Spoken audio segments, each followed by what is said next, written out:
Anobi kan ní ojú ogun Uhud. Ta ni ẹni tó kàn Anobi lẹ́yìn? Kí lorúkọ ẹni náà? Alaikum wa rahmatullahi wa barakatuh. Wa alaikum salam wa rahmatullahi wa barakatuh. Ohun yín jagere dáadáa, alhamdulillah. Alhamdulillah. Àsìkò ti fẹ́ tó ni. Alhamdulillah. Orúkọ yín àti ibi tẹ́ ti ń pè wá. Orúkọ mi ni Fasasi láti ìlú Ìbàdàn. Fasasi kí ni orúkọ yín? Fasasi Abdullah. Àfáà Abdullahi Fasasi láti ìlú Ìbàdàn. Alhamdulillah. Naam, a ní ìbéèrè méjì fún yín. Tẹ́ bá ti gba ìbéèrè méjì yẹn, ẹ wá kó gba àwọn ẹ̀bùn yìí kẹ́ wá máa lọ lé ni. Bẹ́ẹ̀ ni. Mashallah. Naam, láì ní gbà yín lásìkò. Ẹ jọ̀ọ́, ta ni kí lorúkọ ẹni tí ó kọ́kọ́ pè ìrun? Ẹni tó kọ́kọ́ pè ìrun nínú Islam, kí lorúkọ wọn? Ẹni tó kọ́kọ́ pè ìrun nínú Islam. Naam. Bàbá dúdú yìí ni bàbá tó dúdú gan yìí. The first black man, èèyàn very dark man ni. Dúdú gan.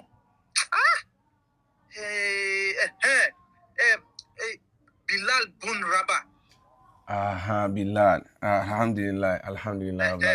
Ẹ ti gba ilé ìbá yẹn ti gba, alhamdulillah. Alhamdulillah. Naam. Ẹ jẹ́ ká lọ síbi ìbéèrè kejì. Ó dà.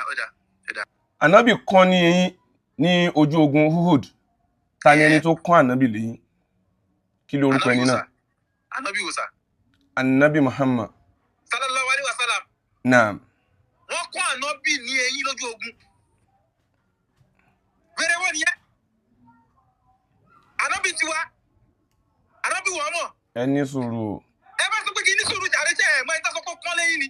Ẹ̀yin náà dẹ̀ sọ pé ọkàn yàn kán lẹ́yìn. Ìgbà ọlọ́kàn lẹ́yìn, ọjọ́ ọlọ́kàn lẹ́yìn, alọ́kàn lẹ́yìn. Níbo láti kán lẹ́yìn? Ẹ̀dẹ̀ mọ́ gbogbo kíní, ẹ̀dẹ̀ tí wọ́n kọ́ sí. Àtẹni tó kán lẹ́yìn, àtẹni tẹ́ tó kọ̀ọ̀kan kán Anobi lẹ́yìn. Gbogbo ìyẹn bá kú pọ̀ ni. Ẹ ní sùúrù. Ẹ bá sọ pé kí ní Ẹ ní sùúrù.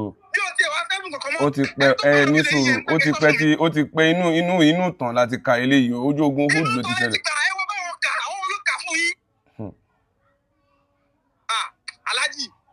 Aláàjì tẹ́ bá sọ ẹni tó kán Anobi lẹ́yìn ní èní, mo máa dí ẹ̀kọ́ ta yín. Bẹ́ẹ̀ ni mo sọ fún yín. Ẹ ní sùúrù. Ẹ má sọ pé kí ní sùúrù kankan. Ṣẹ́rí, ẹ jẹ́ kí sọ̀kan fún yín Aláàjì. Àtẹni tó kán Anobi lẹ́yìn, àtẹni tẹ́ tó kán Anobi tó kán lẹ́yìn. Gbogbo yín pátápátá, a máa ṣe kọ́ sí ọ̀dà fún yín. Gbogbo yín la máa kọ́ lẹ́yìn ọ̀kan. Bàbá yìí, ẹ ní sùúrù. Tá a sọ fún pé bàbá ni mí, ọmọdé ni mí, boys ni mí. Fago. Ṣé rí gbogbo eléyìí tẹ́ ń ṣe filenge yìí? Tẹ́ bá jẹ mí sùn ẹyọ kan ní orí, gbogbo eléyìí tẹ́ ń ṣe filenge ara yín á balẹ̀ o. Ẹ lọ kó gbogbo sọ́fẹ̀, gbogbo ẹ lọ kó gbẹ wọlé. Àtàjà ẹ̀rọ àti bọ́n. Dá pé a ti bọ́ sí ìgbẹ̀yìn ètò báyìí. Alhamdulillah Rabbil Alamin. A ti wá bọ́ sí ẹ̀yìn ètò báyìí. Ó dà ń pa máa múùfù stúdíò wa kúrò ní ibi tí a ti ń ṣe ètò lẹ́nu ọjọ́ mẹ́ta yìí. Ẹ má bínú tẹ́ ẹ bá rí wa ní orí ètò ní ọ̀la. Ó ní reason, kò ń ṣe pé a bẹ̀rù ẹnikẹ́ni o.